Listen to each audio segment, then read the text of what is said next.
Welcome to the Make Life Your Bitch podcast. I'm your host, Brittany Alysia. Greatness is a decision and your birthright.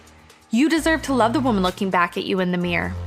This show is for the purpose-driven female entrepreneur who is committed to only counting the time she gets back up. The woman who is ready to ignite the flame within, find her voice, and use the power of her story to transform the lives of those around her. This is your weekly fuel to inspire you to action, where I'll be sharing inspirational stories, real talks with thought leaders and successful entrepreneurs from around the world, and provide you with actionable success strategies for creating a business you love. I'm a content marketing coach, and I'm committed to helping you as an online creator and entrepreneur wherever you are to turn your dreams into a reality, to help you transform your messaging so you can create a genuine connection with your audience and grow your income online. You are far more powerful and stronger than you will ever imagine. We are the warriors. You were born for this. Let's make life your bitch. Hello, welcome to the Make Life Your Bitch podcast. I am your host, Brittany Alysia, and I have Victoria here with me today. She is the creator of Vic Delane Styling, and she is a personal stylist who helps to create a wardrobe that you can fall in love with and really elevate your career and your life. So hello, welcome. Hi, Brittany. Thank you for having me. You're welcome. So the first thing I want to hear from you is, why did you get into styling in the first place? So I got into styling around high school. I've always been a creative person. I have two sisters, so three girls, and I'm the middle. And both of my I'm a middle sisters, child too. Yes. We're the best children. We are. We don't get the appreciation that we always deserve, but we definitely are the best. So yeah, both of them are, I would say we're all book smart, but they are definitely, for example, my older sister is an attorney. She always knew she wanted to be a lawyer since she was like probably 5 years old. She never changed that, idea. And my younger sister was the type that she could go to class and like not take one note, but be like so prepared for the test. And I was just always the one who was into more of the free things, expressive, art type of things like that. So I've always been creative. But in high school, when I got my first job at 15, it was at a men's clothing store. And really the only responsibility I had, they told me, was to stand at the front and greet the customers. Like that was literally it. But I just developed this interest in, number one, getting to know people on a deeper level. And then customers would always end up coming to me like, what should I pair this shirt with? Or, what can I put with these pants? And that's kind of where it all fell into place, where I was like, oh, wait a minute, I actually like enjoy this. It doesn't necessarily feel like work. And then from there, because I was like making my own money, I really got to express my creativity because I started to go shopping for myself. Like when it was time to go back to school shopping and all those things, I had the freedom to buy what I wanted and really express myself through clothing. So that's kind of where it started. And yeah, now we're here. That's awesome. And, it's totally one of those things too, when it comes to clothing. It is, like you said, it's like an art expression. Absolutely. And, for myself, I love creativity as well. And that's why I am in the business that I'm in. So with that, you finished high school. How did things change for you when it came to styling? Like, were you very much into connecting with other people, your friends? Like, were you that go-to person? Yes, definitely. That definitely started, I would say, like my senior year of high school. I got a different job and I was making like more money and driving my, own car and being able to shop and do all the things I wanted. So that was when I was really able to like utilize my resources to really buy all types of things. And friends started asking me, what to wear with this, but it really started within my family. Just because like I said, I was always the creative one. And then after high school, everyone around me was going to four-year universities. And I don't know if this was like this for you, but we would have like college day where everyone would rep their shirt of, where they were going off to school. And I remember not having my shirt because I didn't know where I was going, because I didn't see anyone around me who was doing something that I wanted to do. It's one thing to say like, oh, you dress a certain way, like creative, but what happens after that? Everyone's like, oh, I'm going to this specific school because it's good for teaching. I'm going to this specific school because it's good for engineering. And I was just like, well, where do I don't know anything about like what outside of, working in retail. So that's when I really was able to be like, okay, what is it that I can do with this and like take this further outside of just, continuing to be, I guess, complimented by friends and family. Like, can I make this a career? So my sister actually helped me do some research, and we found out about this art school called SCAD, and they had a fashion design program there. I didn't even know fashion design was like a major. Obviously, I knew that people were in, the fashion world, but I had no idea the steps that it took to get there. So from there, that kind of opened the door of possibility and things that I didn't know were possible. That I was like, okay, I can make this into something I want to do. And yeah, I went to school for fashion merchandising. And I think I'm like answering more of this question than you asked, but yeah, I went to school for fashion merchandising. And so the school, I grew up in North Carolina. The school was in Atlanta. And it was a little bit of a culture shock at the school, only because you ever like, it was an experience of just, I guess, awareness that I didn't know existed, if that makes sense. Like, that was at the moment where I realized there were other things going on in the world, in the universe, outside of what I was used to. And so because of that, most of the kids at the school have literally been doing like art, design from the time they were children. And I came from a background of, like I said, I went to like a traditional high school. I went to one of those early like college prep schools. So everything was very like this strict path. You do this, you take your SATs, your SETs, you decide what your major is, and then you go to school. And then I go to this art school where I'm introduced to people who literally got scholarships just because they're creative, because they like fashion, because they like to draw. Like, what? Like, this is a thing.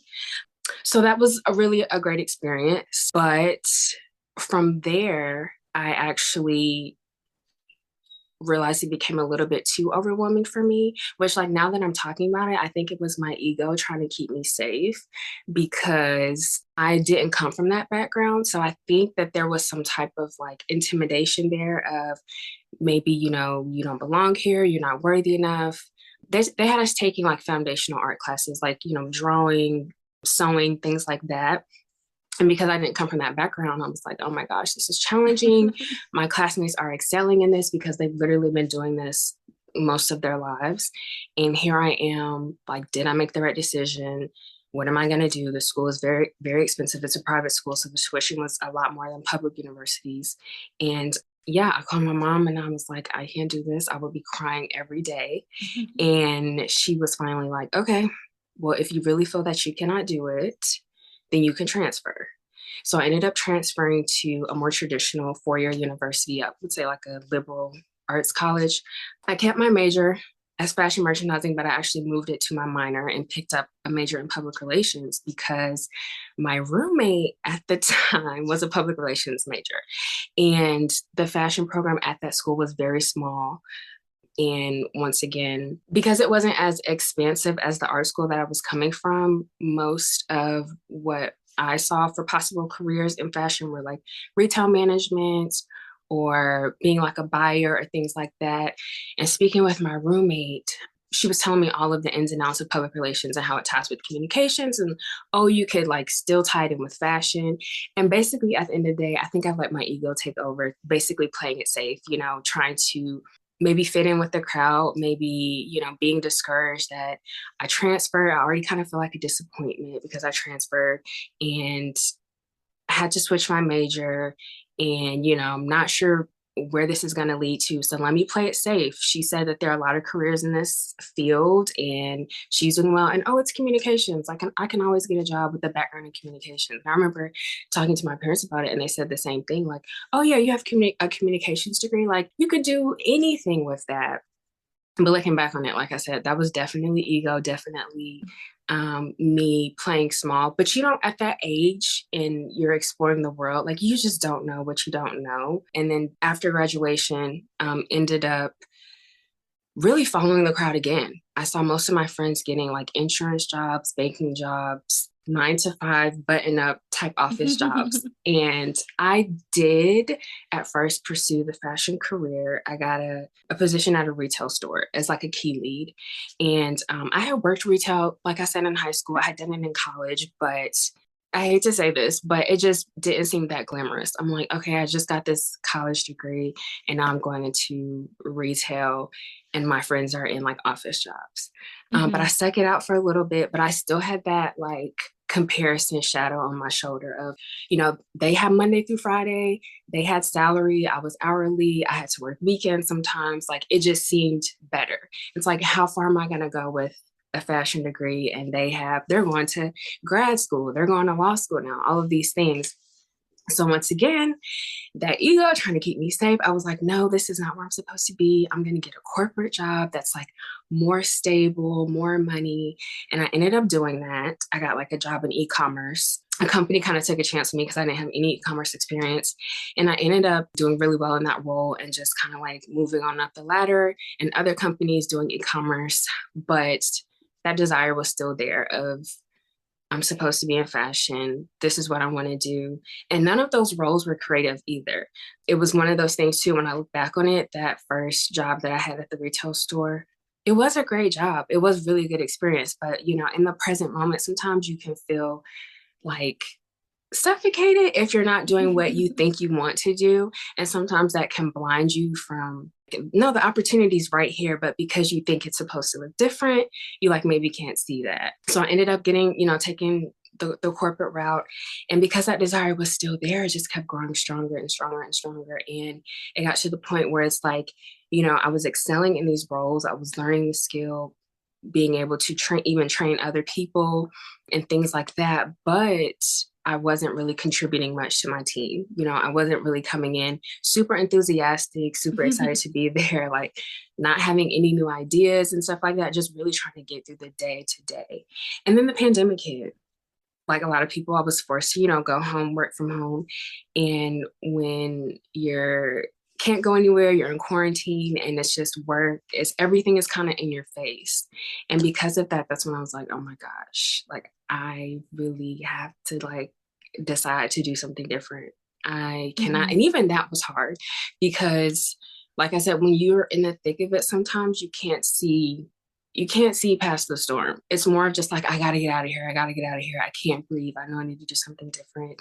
But it's interesting. My coworker actually was also into fashion, and she happened to stumble upon like some styling program, with like a mentor and all of that stuff.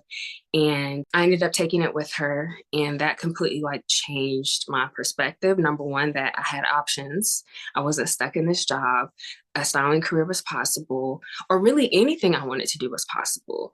I don't know if it was the pandemic or, just like thoughts that you take in from parents and other things growing up, of sometimes feeling like you don't have many options, or to start over is like this big uptaking that you have to do. But that program and that mentorship really just opened my eyes to what it means to, number one, be in control of my life, which I am, even if I feel like I'm in a situation that is controlling me. And number two, what it really means to be abundant. Like I didn't have to wait for something to change for me to understand that like I was abundant now and I had all the options now and all of the things. So it really just changed my mindset too, which I needed as a foundation before I could even decide to like, okay, I'm going to like switch careers, which is something I didn't realize that I needed either. I think sometimes like we think like, okay, like this situation is just like, I have to get out of this and then, go to the next thing. But more than anything, at least for me, it's usually like I need to address my mindset first before I go to the next thing. Because if I just go to the next thing and I'm taking my mindset with me or any feelings and emotions that I have, like nothing is going to change and I'm going to end up in something else and feeling like, the same thing. So yeah, I got introduced to that, got introduced to the mentorship, and that really gave me the encouragement and the resources to say, okay, I'm going to like turn this into a business. I started off as a side business, helping other stylists. Got a local mentor stylist who brought me onto her projects, which was really great to see the hands-on experience in different aspects like editorial, personal styling, things like that. And then from there, just kept going with it. And now I'm here. That's awesome. The really cool thing I think that, as I'm listening to you share is there is probably so many women out there who have always dreamed of doing something like styling. And I know I've come across women just in the coaching industry who I've connected with who are struggling. And I think part of it is because that it's something that they desire so much, but they struggle with actually believing that they can do it because it's such a different type of business, right? And it's one of those things that obviously, like any business, you need a very specific kind of audience to, connect with, like a specific kind of client who you can actually help, who wants to invest in a stylist. Hmm. But I think by you sharing that, it really shows that it's possible for other people. Just by sharing your journey as to maybe not believing in yourself and then coming back to it. And so I know with you, you've mentioned to me that you are obviously real, like you can tell just by your like sharing that you're into personal development. And so how has personal development really played into your styling business and how you've really combined the two? Oh my gosh. Huge, huge, huge, huge, huge, huge. Like, even okay, before even addressing specifically the styling business, I just want to say for anyone out there who is like thinking of starting a business, like from what one lesson that I have learned is it is really about personal development. I feel like I have learned more about myself, accepting myself, addressing things that, I learned in childhood that have followed me to adulthood that creep up in so many ways that you don't even know. You don't even know until you start a business. Personal development is huge. So with styling, I would say in order for me to really fully give like 150% to my clients, I have to be continuing to grow through personal development. I feel like it's just so essential to my business because number one, when I work with a client, we address mindset first. Just because of course, like I'm there to help you to, determine your body shape and, take all of the hassle out of the shopping and the fitting and all of that and make it an easy and streamlined process for you. But if you don't really feel that you deserve to have like a wardrobe, to invest in a wardrobe, to have clothes that are reflective of the person you are evolving into, it doesn't matter. We could do all of buy you the cute clothes and, package it up really nicely. But like, if you, number one, don't believe you deserve it, or if you still have thoughts of when you see something like, oh, that's cute on them, that's cute on him, that's cute on her, that would never look good on me, or I'll do that once I lose this amount, this weight, Mm-hmm. or once I get that, I'll do this or whatever. Like, none of it matters because we're just going to end up in the same, cycle. So, Even hearing you talk, the thing that keeps coming to my head as you're sharing is no matter where you go, there you are. Right. And so we can run yes, away from all the shit in our life and all the stories that we tell ourselves. But if we don't actually heal it, it's going to continue to go with us. And there's all these pieces that like it's constant evolution and growth over a lifetime. It's the constant personal absolutely. development that is going to help us grow. And, when it comes to styling, all I can think of is that, you can wear the clothes and you can have something cute on, but if you're like slouched forward and it's going to change the way that it looks on Absolutely. you. Absolutely. 100%. You said that so well. Exactly. And if you don't have that within yourself, it's because, yes, when you look good, you do feel good, but it's also really about feeling good first, too. Mhm. So, yeah, absolutely. Yeah. And I always say to people too, as women, well, as a woman, I can speak for myself that I don't put on makeup or dress good to get other people's approval. And I don't do it to try to feel confident. It's like it's a piece of me, right? And when we Love can that. actually look at like our style and we can look at our clothing and the way that we show up as, a piece of us. And I think you've even said it before that, you're a reflection of your brand. And I say that all the time Yes. too. Like you are your brand, like, because I focus, obviously on content. I love story. But, we are our brand. Like, we can't be out trying to copy everybody else out there, especially if it's someone in business. You get to show up like the way that you do, and then people are drawn to you based on who you are, not a watered down version of what other people Yes. look like. Yes, absolutely. Absolutely. Yeah, I think I know the post you're talking about. It's like your brand speaks for your image before you do. Yeah. Um, yeah, and like you said, trying to copy someone else, it also becomes exhausting. Even if I'm not really huge on trends, on putting people in what's trendy. Obviously if somebody wants to be in that, I'll do that for them.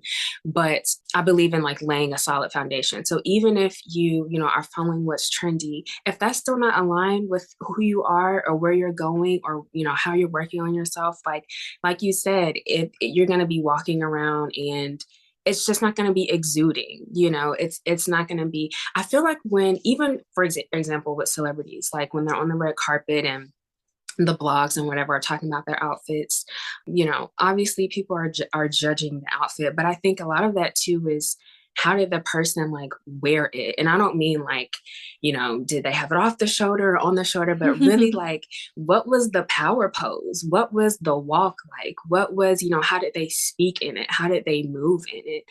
And I think that's a reflection of not the outfit. Obviously, the outfit does help, but like not depending on the outfit, but starting with yourself first. Like, this is who I am. This is my brand. This is the image that I want to convey. And the clothes just get to be an extra little added nice accessory to that.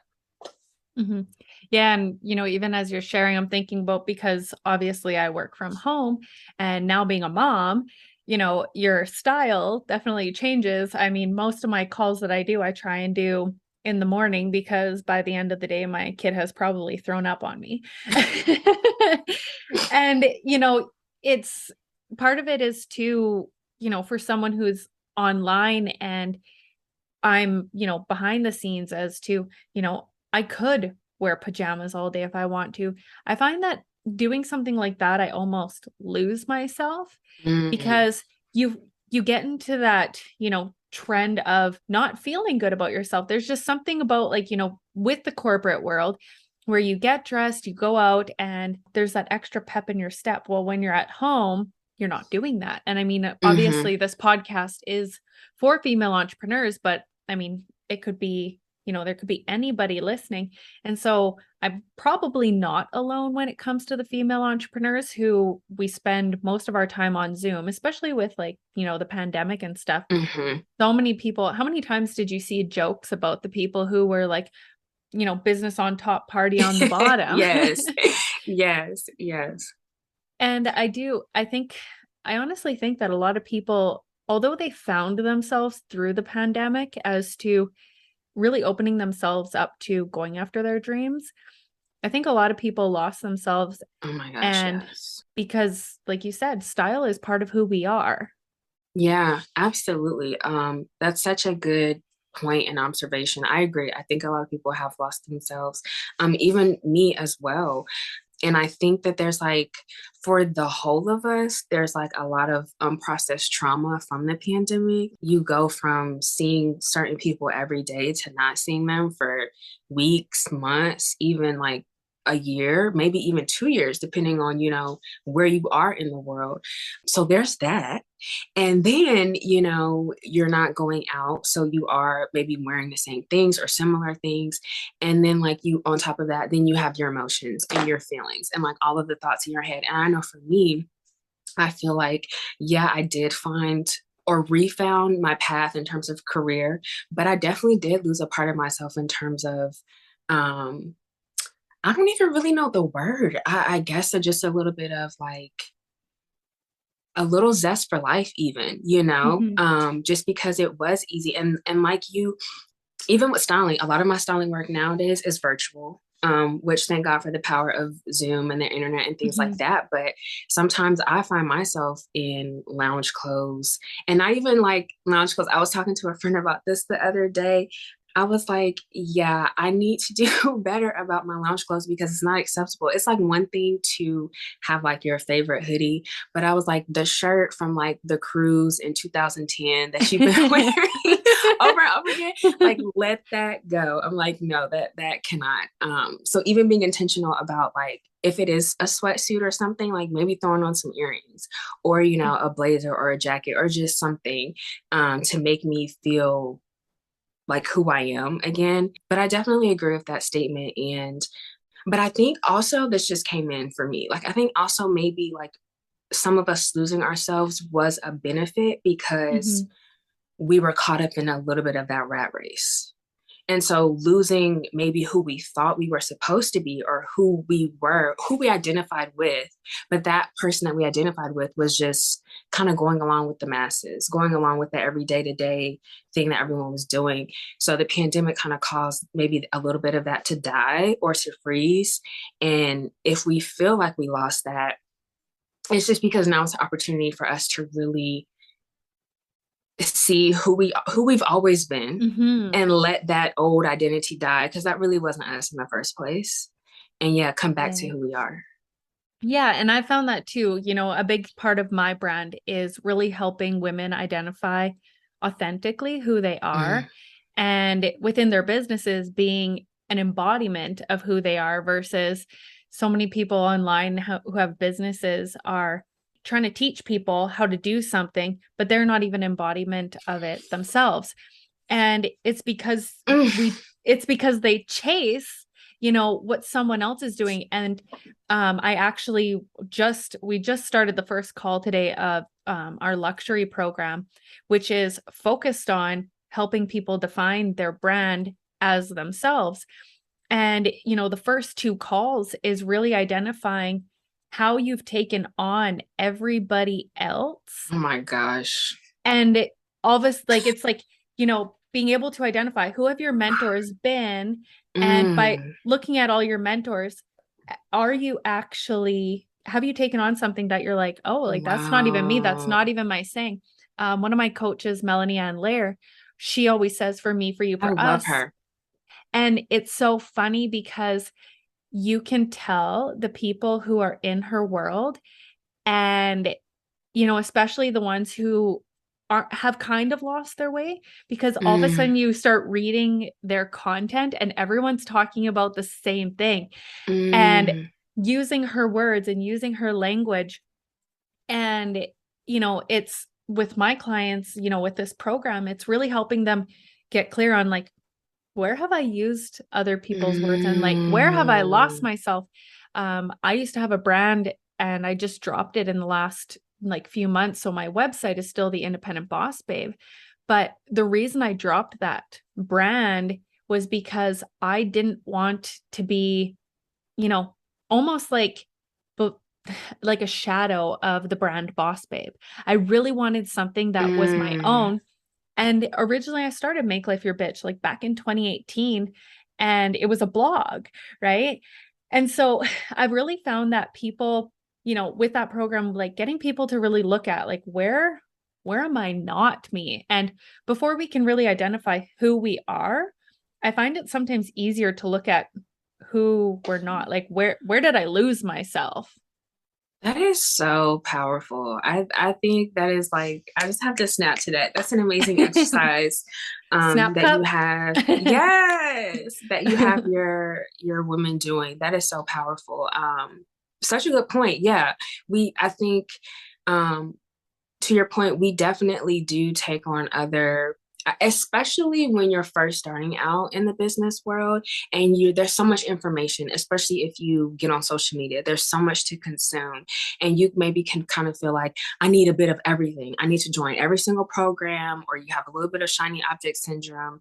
And if you're not necessarily like implementing the things as soon as you learn them, it can be very easy to take on those things or take on other people's personalities or just whatever. So I think that is such a good point. And also like tying it back to like, this just came in too, just style too. Like I sometimes hear a lot of like people say, oh, like, I don't know if they have like a celebrity that they like really like their style or whatever. They're like, oh, I love such and such style. I would wear that or whatever. And I'm like, but would you really like maybe that's not even really you. Like maybe you just kind of like the vibe of it, or you like that person is like owning who they are. Like let's start there.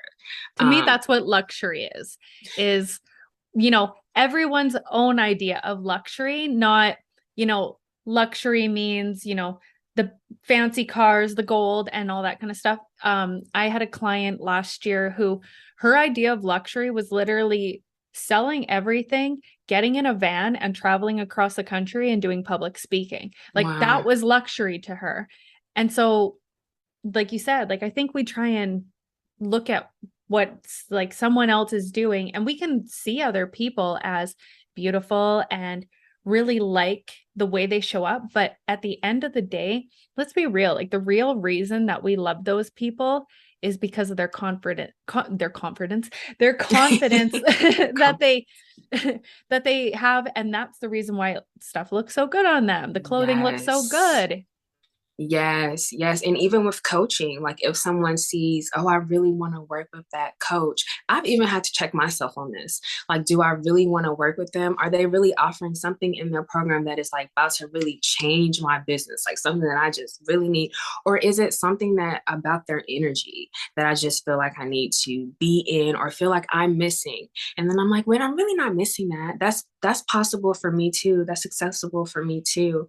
But we are conditioned, I think, too, like even if you're not in the business world, even if you just, work a job, which is great too, or you go to school or whatever it is, we've been so conditioned to follow the leader. Like literally in school, that's what they tell you, like get in line and who wants to be the line leader, like follow the leader, or if a kid is like really has a lot of energy, they might be labeled as something and they need to be disciplined, or, we're going to give superstars to whoever can be the quietest, or just whatever it is. And especially as women too, when we get into business or we get into the working world, we're told not to, you don't want to sound too affirmative because they're gonna think you're a bitch, but you don't want to sound too soft-spoken because then they're gonna think you don't Then you're care. weak. Then you're weak. Exactly. So it's like all of this stuff that we have been told to do, told how to behave, but then also, taking it from other people. And I think it all kind of just goes back to um, knowing and understanding who we are, like at the foundation. Um, we're all connected, but really being able to embrace like your own uniqueness too, whether it's in your business, style, friendship, motherhood, whatever. Like, and there's nothing wrong with being unique. Yeah. And you're not going to be beautiful to everyone, right? And so I think sometimes we try and do that and listen to what other people say to us, with like the way they compliment us or something like that. The thing that, as you were sharing, that came to mind was my mom. Every time I see her, she's like, I mean, she's stopped now because I told her to stop, but she's always making comments about the color of my hair. It Mm, doesn't matter what color it is. There's, it's too dark, it's too light, it's this, mm, it's that. And I mean, I've had jet black hair now for, I think, at least 10 years. And like, still sometimes when she sees me, like, your hair is too dark. And I'm like, I don't care. I like it. And right. it's sometimes owning that power that there is going to be people who come in who just aren't going to necessarily align with you. And it's Mm-hmm. not changing ourselves to make other Yes. people happy. My daughter, I mean, she's almost 3 months old, but Oh. I'm very stubborn. My boyfriend's very stubborn. And so we kind of joke around about why she's so stubborn is who it is. And, I caught myself today as I was sitting there with her because of all the personal development I've done and the awareness. And I went to call her stubborn and I was like, no, you're powerful. Mm. Like, you're not stubborn. Like, you're just powerful. I love that. That's amazing. I love what you just shared about stopping yourself from calling her, labeling her as stubborn. It's like even little things like that we have just been so, it's almost like habitual, right? Because, you know, I'm trying to think of another example or can't think of one right now, but little things like Like that we clothing. do. I was thinking of like, another time. So in 2018 was when I first started my business, and my ex and I had split, and I was left for another woman. So of course, mindset wise, right? Like already you feel like you're not enough. You're questioning everything about yourself. And I ended up going to a Tony Robbins event, and Mm, that was honestly the first time in my life that I learned how to love myself. mm. And through that journey, it was like right before the event and after, I just walked with so much more confidence, and I felt so amazing. And there was a picture that I posted online of me in a bikini. And my mom's like, "Oh, you need to take that down. Like, what do you think you're doing?" And it was like, no, like I feel really confident. And I think as women too, as we start to feel confident and really good, there's a different vibe to doing selfies to feel good versus doing the selfie because we feel good. And we just want to share that energy. You mentioned we're snapping again, we're snapping again. And I find, with someone who, like you said, with coaches where you want to be in their energy, I think it depends, and looking at our motives and the awareness as to why you want to be in their energy. Is it because you're in their energy because it like lifts you up to this whole vibration of you still being able to be yourself, but you just feel this connection with them that you're like, I know I can rise with this person, versus Yes. I'm in the world with this person, their energy, because I want them to lift me up because I'm down here struggling. And that Yes. because if we're down here struggling and we don't want to rise with someone, but we want them to, I always used to say, like, I refuse to drag any client up a fucking hill. Like, Mm. it is not happening. Like, if you want to skip up the hill together, like, let's go. But I said, like, I won't drag someone uphill. I'm not going to want your business more than you do. Yeah. And so for yourself, like with, styling, how do you find that when you style someone, like what is an experience like with you? Like if I was to if I was to come to you, because I mean, right now it's funny because I was preparing for this call, and I mean, it's 1 a.m. where I am, it's 3 a.m. where you are right now as we're recording this episode. And, I'm getting ready and I'm thinking to myself, like, I am in like a brunette the label, rose okay, like top because I love these tops. I'm in a mom bun right now because I'm like, I'm not doing my hair for this. And it was funny. Understandable. You have a newborn. I know there's like been this whole other level of appreciation for the mom bun.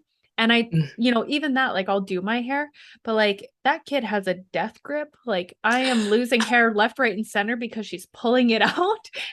And so I was like, you have this whole other appreciation for the mom bun. But like you said, it's styling it with earrings. For me, it's wearing a different pair of pants. And, sometimes I like the leather pants with, my jet black sweater. Yeah. Oh my God, I can't speak today. Sweater. And It is 1 a.m. yeah, and it's one of those things too where, I wear shoes in the house, and the reason, I mean, I live in Canada, shoes in the house is not usually a good idea, but I like to wear shoes in the house because it does give me that extra Oh, I feeling love of that. I'm at an office or I'm out, Yeah. and it completes my outfit when I can wear shoes with it versus just maybe bare feet in the house. So I really like that you said that with, the being able to style yourself even on the days that it doesn't, feel like you can. But yeah, Yeah. so earlier today I had a woman who she was doing some channeled readings, and she made a comment about me wearing hunter green. And Mm. I'm like, no. I'm pretty sure I have some in the closet, but I think I got rid of, like, I actually went through my closet and got rid of a bunch of stuff that I'm like, this looks drab on me. This like washes me out. I don't like this. And so it was really funny when she said hunter green, and I was like, man, hunter green just doesn't feel aligned for me. So say I was to meet with you online and I was to go through an experience with you of styling, like what would that look like? Yeah. So, I think I mentioned a little bit of this earlier, but I like to start with mindset. So, well, before we even get there, we'll do a consultation, of course, fill each other out, see if we're, the right vibe for each other. And then from there, I set up what I call a style session. So that's when I'm really getting to know more about you, your personality, what you like, a little bit deeper than the clothes. We actually really don't even talk much about clothes on that session, but it all comes together. So what I use that session for is to really see like, who is Brittany? Who does Brittany feel like she's growing into, evolving into, elevating into? Maybe you're already that girl right now, and the wardrobe just hasn't caught up with that, or maybe you feel like you're in the process of elevating, but life has been so busy, you're a new mom, all of these things, you just haven't had the time to make the wardrobe reflect that. And so with that, we do like a little exercise where I have you think of some people in your life. Maybe you don't know them, maybe they're celebrities, maybe they're people from your past that you like, are like, this person, I admire them. Like, whether it's, and it does not have to be star related, but whether it's, their character, or they always used to make me feel so good, or it's a principal from my third grade elementary school who just used to always like lift us up. And then we explore like, what is it about them that you like, are there qualities about them that you want to exude yourself, or that you want to represent? And then from there we kind of explore like, wait a minute, do you feel like you're probably already doing this that this person did? Because what I like people to get to see is like, with style, a lot of times people will say, I like this, or they'll see something and like, I love that trend, or blah, blah, blah, whatever. And it's like, okay, what do you really like about it? And do you feel like you like it because, it represents you in some way? Because most of the time it does. Like, what we're attracted to is a little bit of a reflection of what we have going on inside of us. So I like to start with that piece first to lay the foundation, just because whether people continue to work with me or not, number one, I believe in being intentional in all areas of your life, but when it comes to your wardrobe, definitely being intentional. I don't believe in just, oh, it's fall, like let me go buy 17 new jackets, 35 new pairs of pants, some new boots, because the weather is changing. Like, let's be intentional. So anywho, I lay that mindset foundation first. So then from there, we kind of pick some words that we feel ties in with the characteristics and the traits that you really admire about these favorite people that you want to emulate, or that you feel that you're already emulating. That's what I call your style words. So we use that as your foundation. So when you're going shopping, instead of looking at something and saying like, oh, that's on trend, I want one of those, or oh, that's super cute, we stop and say like, does this align with my style words? Does this align with the person that I am growing into? Does it make sense for where I am right now, like where I want to be? And then from there, I do a fun exercise where I create a style board, but I have you participate. So you'll go on Pinterest, and I'll kick it off by, pinning some things of inspiration that align with your new style words. And then I'll have you go in and kind of pin some things too. But now you're like not going on Pinterest. Number one, Pinterest is very like, I think we were talking about earlier about so much social media being so much, consuming so much information. If there was ever a place, Pinterest is definitely it. But now, because you have these style words, you're able to be intentional. So you'll go on there, do a fun exercise, pin some things. And then from there, I take over the process. So I manage all of your shopping, whether it's online shopping, in-person shopping. You don't lift a finger. I have a digital wardrobe that I set up for clients. So it's literally an online closet where we load all of your items that you currently have in your wardrobe, plus any new items that I shop for that you could access 24/7. So instead of having to physically go in your closet, you can just pull up this app and see all of the outfits Victoria created for you, see everything that's in your closet. But before I even do the shopping, what we do, like what we call a closet audit. So even though, like you said, you've already gone through your closet, we'll go in there again just so I can see like what you have now, and kind of get also your thinking that you had when you were doing a closet audit. One thing I like to tell people, whether you work with a stylist or not, when you're doing a closet audit, always want to make sure you're focusing on the current season. It could just be overwhelming to be looking at summer clothes when it's cold outside, and then you're not in your summer brain. And then you make a decision, and then next summer comes around, and you're like, damn, I threw that dress away. And yeah, so it's really important to focus on the current season. So we'll go through that, and then we'll just see, what items maybe, like how I mentioned, the shirt from the cruise that she did in 2010, like it's comfortable, but like, can we like throw this away? It has a hole in it. The collar is stretched out. And mindset also comes into place with that too, because especially as women, sometimes we hold on to things or we shop when we're like during certain seasons of our life. And then we accumulate all of those things and you don't really realize that you've accumulated those things, but you're still wearing those emotions And it's from so when you funny. were going through something. It's so funny as you're saying that, and you keep talking about that shirt from the cruise ship. And all I can think about is there's this sweater I have in my closet it's like a hoodie, and it is from when I was like 16 years old. And it's like, there's nothing wrong with it. Like it's, it's not damaged or anything, but I can't remember. I think it's from like 2006 or something. I can't remember, 2006 or 2009 or something like that. And it was a soccer hoodie that I got. And now, if it's cold out, I live in Canada, it's something that's easy to just throw on with a pair of sweats. But it's funny because as you were saying that, the cruise shirt, and I was like, oh, well, I just end up throwing that stuff into the pajama pile of like, this has now become pajamas. But even like, when you go to sleep, when I wear those clothes that are kind of frumpy versus, a cute, like lingerie or something like that, like you feel like a totally different pajamas. Yeah. You feel like a totally different woman just by the, what you're wearing to bed. And so I really love that you were saying that, because like that's kind of what came through for me. And I'm just like, shit, like I need to go shopping for like for some more silk pajamas or something, because I don't have enough. Yes, I love that. Yeah, I had to check myself on that too, because I fall into that too.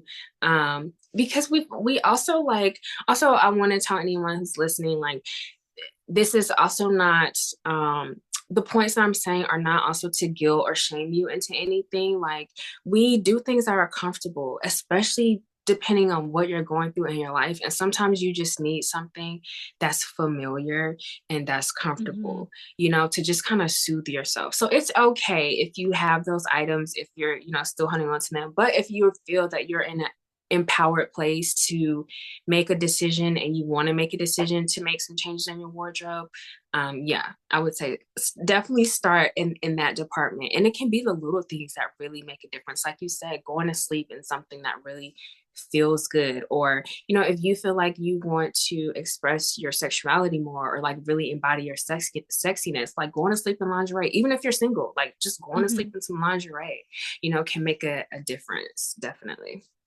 Yeah. And, I'm even thinking about our house, like there's just something about wearing, walking down the hallway and it's just like, yes, I feel so much better, especially like I said, like, as a mom and that. And it's so funny because some of the clothes that like regular clothes that I wore when I was pregnant, I wear it now and I'm like, that looks so much cuter on me when I was pregnant. That does not, like, I used to think that looked good. That does not look good the way it did when I was pregnant. I love that. I love that you also, to me, that also says that you were, embracing, the transformation that your body was going through as well during that time. Yeah. Yeah. I actually, a lot of people said that they didn't even know that I was pregnant. And it wasn't that I was trying to hide it, but there's like that little bit of extra confidence I actually had because I didn't pop until I was like 7 months pregnant. And so, and it was cold here. So I could wear, cuter clothes, a sweater like this, where people didn't know I was pregnant. And all of a sudden, once I said it, they're like, oh yeah, I see it, but it's again, it's the way that we wear it, when you're slouched forward, you're going to have those roles that you are, bitching about versus like standing up tall, shoulders back. Mm-hmm. It's the way that we wear the clothing. And if I go and I buy something because it's trendy, because it looks really good on someone else, and it's, and I'm doing it because I want to be like that person, all of a sudden I'm almost going to feel even worse Yeah. because I'm I'm trying to be too much like that person, and all I can think of is with Melanie and Lair, that her hats that she wears, like that's so like unique and it looks so good on Mm-hmm. her. I could never fucking wear that hat. Like, and I've seen people who have gone out and bought the hat, like hats like Mm. that, and then you see them wearing it and you're just like, you should not be wearing that hat. But it's because, we look at our mentors and we see their success, and it's like I said, it's about looking at ourselves as we are our brand, and we can walk a lot alongside our mentors and feel really good, but we don't need to be like them. And that was one of the things that, even in your business, that you can all of a sudden find yourself feeling less than in your Yeah. business and comparing yourself, because if you start trying to be too Yes. much like that person, then you think to yourself, like, and all of a sudden you've completely lost yourself. And then you start to wonder, well, why would someone buy from me when they can Mm. purchase from this other person? And so, like I said, like with luxury, it's about being like, my focus is to help women become untouchable in this Mm. industry, in the coaching industry, because nobody can be like you if you are 100% yourself, right? Yes. And like, I know for myself, even when it comes to the way I talk about abundance and manifestation, pineapples, right? Because Melanie has a thing where she says pineapple season is coming. I have had this weird obsession with pineapples for like 15 years. Like Mm. I made my own pineapple costume and dressed up as a sexy pineapple in Wow. 2012. I love Like that. in 2012, I dressed up as a From sexy scratch, like pineapple. you sewed it and everything? Yes. Wow, that's I don't know incredible. I don't know where the dress is anymore, and I think I just got rid of the hat. Like, but it was like I was wearing this like yellow, and it was like glittery, like I was the pineapple, and then I I had this love like green it. hat. Um, but yes, I was a sexy pineapple. But, all of a sudden I went into Melanie's world, and, I was afraid that if I talked about pineapples that people would think I was being like her. Mm. On my Instagram, I have like me holding a pineapple, and it's Mm. because like if you were to look in my office, like I have fucking pineapples everywhere. Um, if in regards to manifestation and abundance, I started to question, well, can I talk about my manifestation and abundance programs if like, someone like her, people are so attracted to Mm. her? And I'm like, no, the way I talk about it is so different, because I like to talk about 3D, 4D, 5D dimensions, and how the science behind, Mm. abundance and manifestation, how you can Mm. actually use it in your life, not just trust the Mm. process, especially Mm. when someone's gone through trauma. But what I realized is that last year, when I hit six figures in my business, I realized that I was being like everybody else, that Mm. and I lost myself, and I stopped talking about how much I love talking about mindset and abundance and Mm. manifestation. I stopped actually talking about those things, and I focused so much on strategy that Mm. I hated my business. And Wow. so I ended up being one of those people where, like, I felt like I burned it all to the ground, Mm. and created a business that, today I can fall in love with. So I really like that we're having this conversation about, you know, styling in general, of just who are you as yourself? Like, who are you really? Yeah, absolutely. And when you were talking about, looking at coaches or even just looking at other people, or we can say, looking at other people's style, like we never know what it took for someone to get to where they are. Whether you see like a coach that you really like, oh, I just, like you said, asking yourself, why do you want to be in their space? Is it because you want them to lift you up, or you want to be, rising up with them? You never know what people have gone through to get to that place. And even with style, like when you see someone wearing something and you're like, damn, they are confident. Like, it's not the dress or the suit, because you can go get the dress or the suit. And if you're already not, confident, it's just not going to look the same. But also, that's not a bad thing either. Maybe there are some areas in your life that are an opportunity for you to rise up, to see, like, to get that confidence, not because, you have to do something to get it, but it really just starts with the awareness of accepting, I am confident because I am confident, and of course that takes going through certain experiences and things like that. But I think that's just such a good point. Like, sometimes we look at people and say, admire things about them, or even with you and, Melanie and the pineapples, like, but now you know that no one can speak to manifestation abundance the way Brittany speaks to it, because no one has been through Brittany's life but Brittany. And the reason you could be attracted to the way you speak, about that stuff and the science behind it, is because of things that you've been through in your life. And those, drew you to speaking from it in that perspective and that standpoint. So we never know what people have gone through to get to their point of confidence or authority or empowerment. But your history or our own stories are just as valuable, and we can speak to them from our own place. Yeah. And, even like, as you were saying, I was thinking about the style itself. It's like, sure, I could go into my closet and put on, a trash bag. I don't have trash bags in my closet, but say I did. And, I can be confident in wearing it. But then it comes down to, why did I choose that piece of clothing way back when? Was it because I was trying to be like someone else? Just because as we're talking, I'm thinking about, the confidence, and people might be thinking, oh, I just need to be confident and then all my clothes are going to look good. But it's the question of, I don't need to, necessarily hire Victoria, because I just need to go back into my closet and, like, have a little pep in my step and all the things. But it comes back to, no matter where you go, there you are. Who were you when you originally purchased those items in your closet, and are they even you to begin with? So now you might have gone through this big transformation where you feel super confident, but all of a sudden you're going to be putting on these clothes that aren't who you They're are. out of alignment. They're out of alignment. And then you just fall back into that trap of not feeling confident. When you look in the mirror, you're like, I don't even know who this person is. Yes. Yeah, because it's out of alignment. Exactly. Yeah. And yeah, that's exactly where I come in.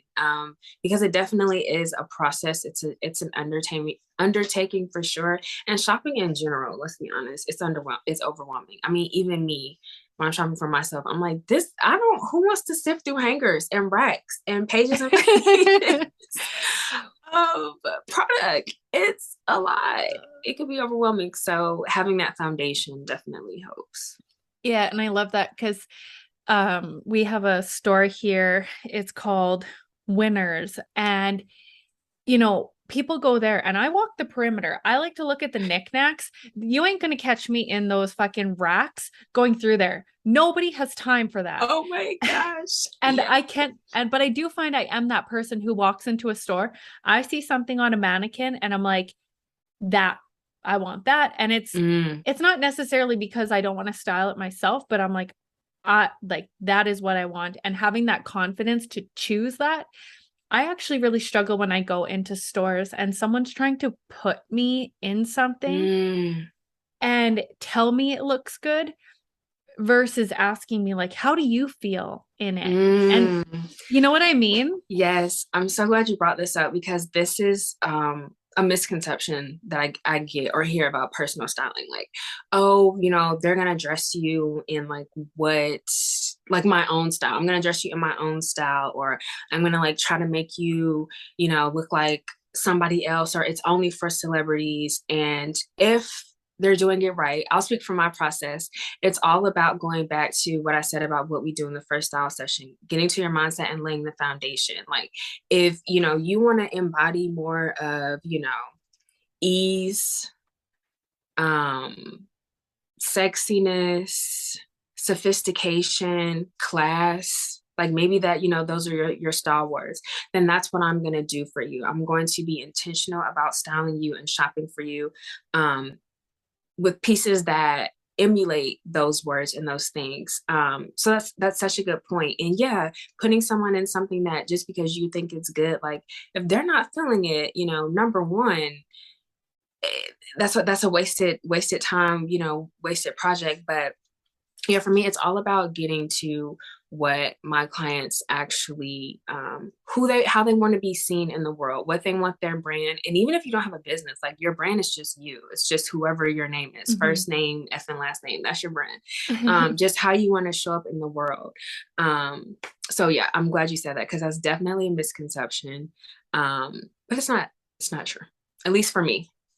Yeah. And, I really do find that when I go into stores, that is sometimes where they want to put you in something. And I'm just like, with the person who's like hunter green, I'm like, fuck no. But the really funny thing is I was actually wearing hunter green yesterday. And when I put it on, I was like, that is so old, Brittany.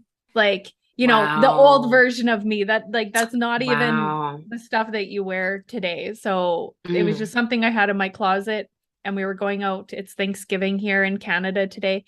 And happy at the time, at the time of this recording. So, I was like, oh, I want something fall. And, the fall stuff that I have in my closet, like those colors, I hate them. But I bought them at the time because it was fall, right? And when I went onto Pinterest, that's what it was. That, it was like, this looked really cute on someone else.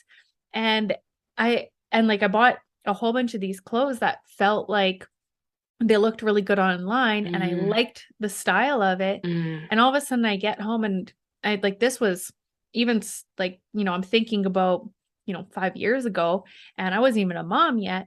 And all of a sudden I'm wearing this outfit, and I looked and I was like, man, I lost myself. I look like a fucking mom. Like, and those were my thoughts. And like, at the time I wasn't a mom, and I was like, oh my goodness, I've lost who I am. Like, I am 25 years old and I look like a mom. And so we can go onto Pinterest, and it can almost cause us to lose ourselves versus finding ourselves. Like you said, it's a totally different mindset as to what are those words, but what do those words mean to you? Yes. Right? Yeah, definitely. Yeah, being intentional is so essential for me, because I also, whether someone comes to me for a photo shoot or like a lifestyle package, I want to put you in something, number one, that you can wear multiple times in multiple ways, but that sustains you until you go through your next transition, because we're always evolving. We're always going through different things in our life. And that's something I also want people to like, understand, that it's okay for your style to change. Like, how you want to dress now, like it's not written in stone. You're supposed to evolve. You could be very like dramatic, bold in your style today, and that's great. And then next season, or a year from now, 2 years from now, you're like, I want minimalistic everything. And that's great too, because it's just, once again, it's just a reflection of who you are, how you want to show up, how you want to be seen. And as long as that's in alignment, you can't go wrong.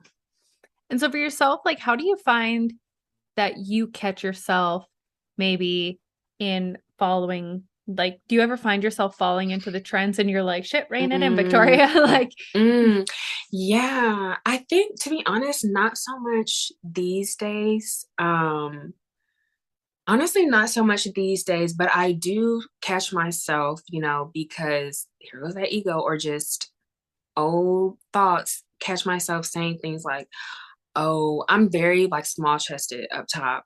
So I'll say like, oh, I don't know, like, can I, like, that's more like for like bigger, bigger chested, or like bigger boobs. Do I have the boobs for that?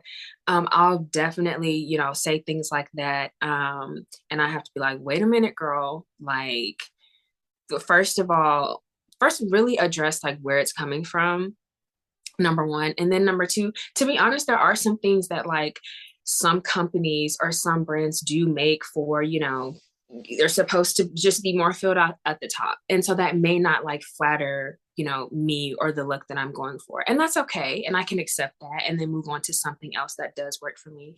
But I definitely, have my moments. And I think that's just a great point for people to also take away too, is like, it's okay to still have moments or negative self-talk when you're shopping or looking at something new or wanting to revamp your wardrobe. Like, it's not going to go away overnight, and it may never go away, and that's okay. But as long as we're taking the steps and not also falling victim to it, I'm not going to say, oh, I don't have the boobs for that, it's going to look horrible, and like it'll never look good on me. Like, that's not true. Like, I'm literally perfect how I am, and I'm going to find something that flatters my shape.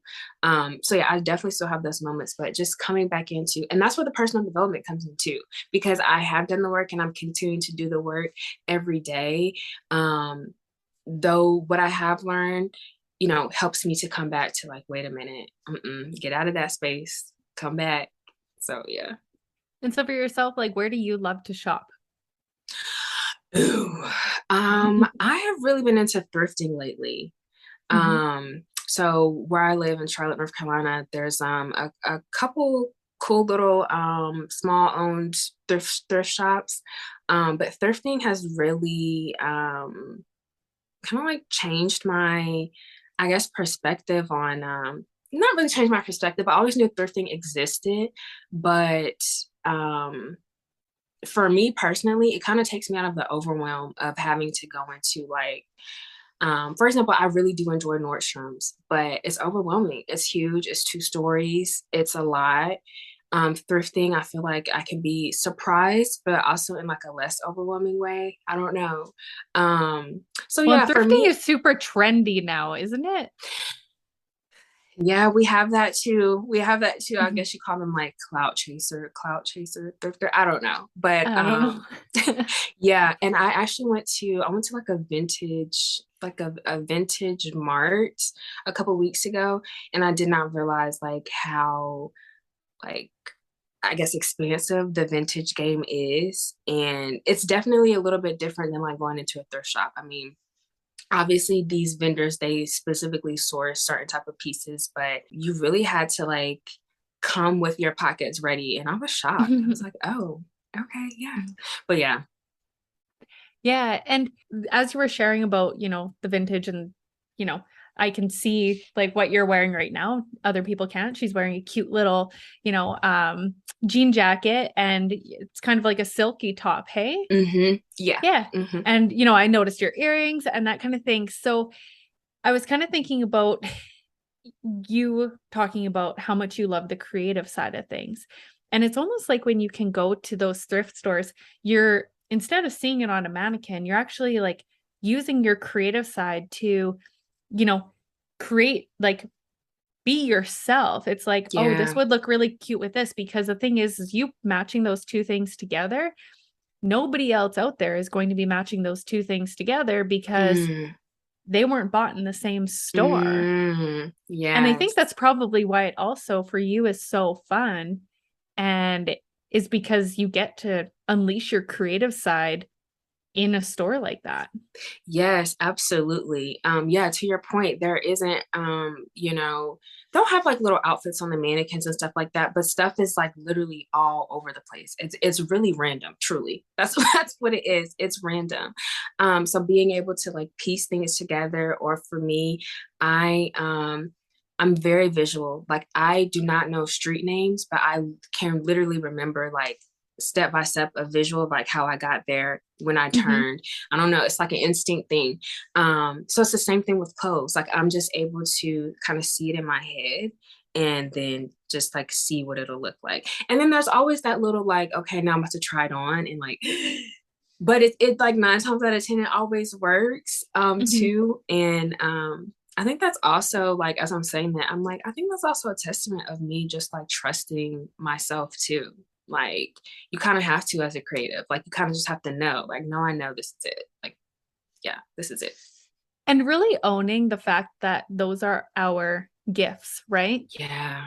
And sometimes we don't give ourselves credit for the gifts that we do have.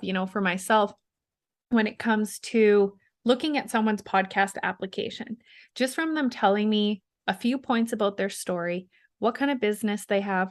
And usually when they say what kind of business they have, they use their I help statements, or, this is what I help other people with.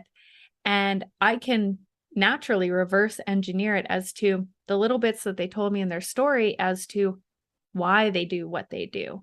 And a lot of the time, with people, I'll say to them, okay, these are the kind of the points that came through for me that I would love to talk to you about on the podcast. Like, what are your thoughts? And they'll say to me, like, I don't even know how you did that. Like, you just explained what I do so much better than how I explain it. And I think for yourself, it's that creative side that instead of trying to maybe coach people on how to do what you do, it's really owning and being okay with, I want to, I'm going to help you do it. I'm your, instead of do it yourself, it's like, this is done for you. Yes, exactly. Yeah, it is. It's a done for you service, which I think that's why some people may consider. I mean, it is a luxury service, right? And yeah, so it's a luxury service. It's a done for you service. And back to like owning that, or owning my gift of being able to do that. I think that's what allows me to, what may come to like with ease for us, because we're like, oh, just been doing this, or like, you showing someone how to reach 6 figures in a business, you're like, oh yeah, I did that before. Like it's nothing. But someone who hasn't, maybe like, oh my gosh, she has this, ability. That's one thing that in the beginning I like didn't really understand. Like, you like, wait, so you'll pay me to put outfits? Like, yeah, I'll do that. I'll go in your closet, I'll show you what you need to get rid of, how to create multiple outfits. I'll do all the shopping for you. And I remember my very first client, when I had finished, she was just like, so like, oh my God, you did all of this in that amount of time, and like what? And I was just like, yeah. And I didn't really understand that, like, yeah, everyone just doesn't have that visual capability. Mm-hmm. Like, that's your gift. Own that and do that. So yeah. And that's exactly it. Is we don't even see our own gifts, right? It's just, we think, like you said, I said to my dad today, I said, common sense for one is not common sense for all. Very true. Very and true. so, it comes back to really, if we can own our gifts, then all of a sudden we have that confidence, especially as female entrepreneurs. And being able to, work with someone like yourself by having the style, being able to, because everyone that, I personally work with female entrepreneurs, they're online, that's going to change the entire, different way that they, like you said, they do their photo shoots, they, create their content. For me, it's the story side of things, and, talking to people about how to show up on and owning their story and how they can create content, create images from that. But, from your side of things, it's like really that visual aspect of who they are. And, when you actually look at your business and think to yourself, like you said, be intentional as to what do I need to shift, adjust, and change, instead of trying to change everything. Right. I mean, Yeah. how many times have I gotten into the trap of trying to be like someone else? And then I'm so busy in the back end of my business, changing everything all the time, that I'm not actually doing the business stuff that needs to be done, of Yes. putting myself out there. And I know for myself, a lot of the times, if I find I'm starting to lose myself, I actually go back to what I've said on my website, or what I've said on the intro of this podcast. Is something that, I recorded the intro of this podcast back in 2020, and I've never changed it, because that, when I recorded that was 100% me as to what I help people do. And it's all about transforming your messaging, the way you show up online, so that you feel confident, so that you ignite that flame within, right? And so much for yourself, when you talk about the clothing side of things, and you can I can tell from looking at you, you're just so confident in what you do. And, I really appreciate that. Oh, thank you. Yeah. Yeah. You know this as a business owner, we kind of, it forces you to, and like not just in a way of like, oh, I need to be like confident and showing people that like I know what I'm doing, but I just need to be confident, period. Like it almost kind of shows you like, were you really confident just period as a person? Or, were you confident based off of what people told you about yourself or different accolades that you have received or accomplishments or things like that? So I know for me, starting a business is really like, oh wow, like I really have to get my base together, like whether you have clients or not, like I have to know who I am. And Mhm. I guess the fruit of that labor just so happens to be now people see you as like, oh shit, she knows what she's talking about too, and I trust her too. But it's like, yeah, I know that because like I'm an expert in my field and I master my craft. But more importantly, I really know that because I decided and learned who I am first. And like, Mhm. in that. And I think I love that you said that because I think that's 100% the key to having a successful business is figure out who you are first, because once you figure out who you are, like I said, you become untouchable and you aren't copying other people in the industry. And if you do find yourself, I mean, I think we all go through those phases where we all of a sudden like lose our confidence or, Yeah. it dwindles. Yeah. And when we can go back to identifying, well, who am I really? We can bring ourselves back to, you know, being confident faster than if all of a sudden it's like trying to navigate through creating now this new identity because the one that Yeah. I'm in isn't confident. So like now I need to create this new one. Yeah. And I find that actually for myself that when I do that, it almost brings me more off course. And I Mm. always find that, like my business definitely since 2018, I've gone off and I've like got lost and gone on a journey, but I always find that, I've come full circle back to who I really am. Mm. And I love when that. when I'm able to bring myself back to that, the content that we create online feels so much Mm. more powerful because, today I most of the content I write and stuff is thoughts that just come through my head on the daily basis and I post it. It's not that I've gone and I've taken a content course and I've, you know, been, looking at engagement posts that you see online just to get likes, the vanity likes. Mhm. It's like, no, like when I've actually shared a piece of content, it came from my soul and usually at Mm. 3 a.m. Mm. And so we really are a true representation of ourselves and we get to be all of ourselves. And it would be very sad to end up on our rocking chairs sitting on the front porch, at 80 and asking ourselves like, who was I really? Did I even show up as myself? Like to me that seems so devastating. Yes. Yes. Yes. Yes. Yes. I totally agree. And I think having a business, I mean, I'm sure I would have the universe would have showed me that in other ways, but I know for sure, like starting a business was like the rocket in me really owning who I am and embracing that and then giving that to the world. Yeah. That's awesome. Awesome. Thank you so much. This has been so eye-opening even just for myself as to, that it's not like the confidence piece, right? Hmm. And I really like how you've shared today about the way we dress and that kind of thing really is a piece of ourselves, but it begins with that mindset.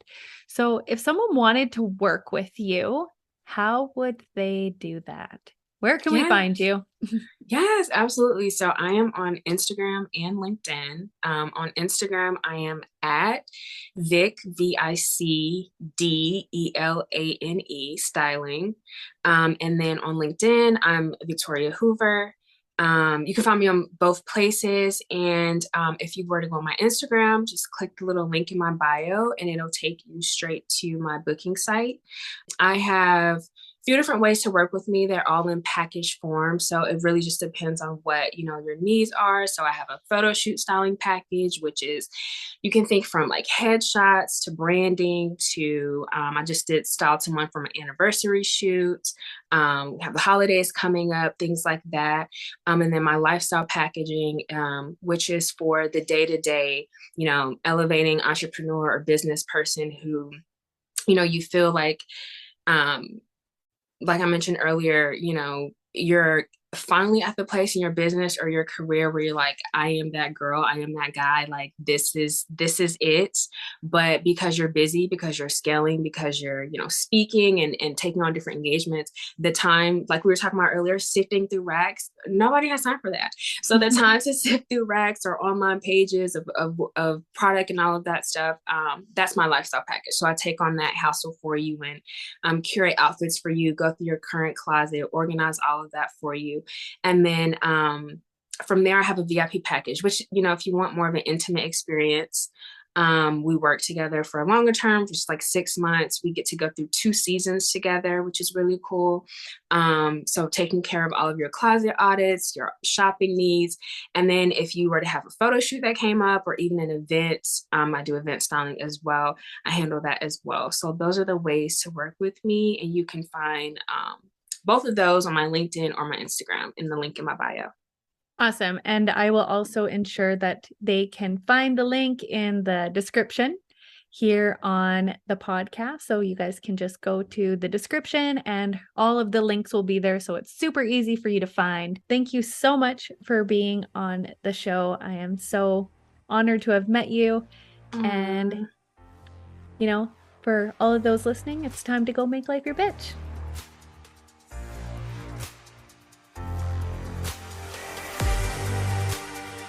Thanks for listening to this episode of the Make Life Your Bitch podcast. If you enjoyed what you heard today, please share it with your bestie. And if you haven't already, subscribe, rate, and review the show on your favorite podcast player. If you have any questions, feedback, or compliments that you want to throw like confetti, you can reach me directly at podcast@makelifeyourbitch.co. Thanks for listening.